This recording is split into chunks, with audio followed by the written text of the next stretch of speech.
新手如何自组一台5寸穿越机？我给你们做好装机教程，列全工具清单。看完本期视频，你会发现装机原来如此简单。首先，在工具方面，我们需要准备4把不同规格的内六角螺丝刀，分别是 1.5、2.0、2.5、3.0。焊接部分需要有电烙铁、焊锡丝、镊子、拨线钳，最后再备一些常用的消耗品，像醋酸胶带、双面贴、热缩管、小电容等等，基本上就能满足不同尺寸的装机需求。那飞机的配置呢？我是打算用一套续航和动力都适中的这样一个搭配，所以电机我没有选太暴力的规格，采用了酷飞家的这款 AE2505 1750kV， 同样也是主打一个经济实惠。当然了，它不光是用5寸机型，如果想让飞机达到接近20分钟的续航，咱们也可以给它装到6寸机上。飞塔在选择时一定要看主控芯片型号和最大持续电流，在预算范围之内，尽量选 F722 或者 H743的飞控，电条的持续电流肯定越大越好，这样在以后想增加不同的外设或者更换动力更强的电机都留有余地。我这次的装机用的是牛逼撞的一款竞赛级飞塔 Hummingbird 蜂鸟系列，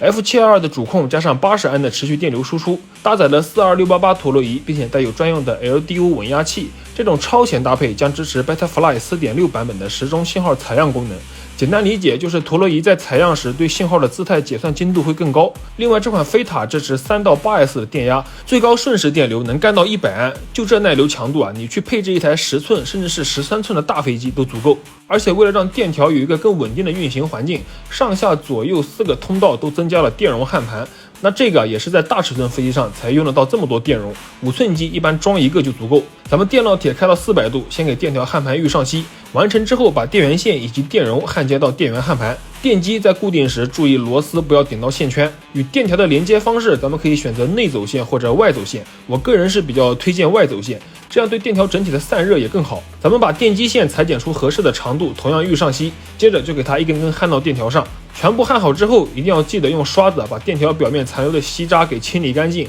这些元器件的针脚可都是导电的，一旦没清理干净，重则上电就冒烟。电机线可以用醋酸胶带或者这种保护管给它固定在机壁上。另外，飞控和电条之间最好让它俩有个安全距离，你只要用手压下去，背面的 BEC 包括针脚接触不到电条就可以。而且这块飞控啊内置了 ELS 2.4G 双天线接收机，所以外置的接收机就没必要再装了，也是变相省下了一个接收机的费用。不过内置接收机在长时间飞行时可能会随着飞控板温度升高导致频率不稳定，但是只要有这个小东西，它的术语呢叫做温补金正，主要的作用就是通过内部温度传感器和补偿电路来提供元器件的温度保护，靠它从源头保障接收机的远程控制和飞行安全性。至于图传，咱们可以选择焊接或者直插。飞控背面同样带有高清图传和模拟图传的直插口，要注意的就是直插口针脚的线穴。飞控接线图上标得很清楚，从左到右意思是10伏 GND T-4 R-4 GND S-Bus。如果你用不到大疆图传内置的接收机，最后的 GND 和 S-Bus 是可以不用接的。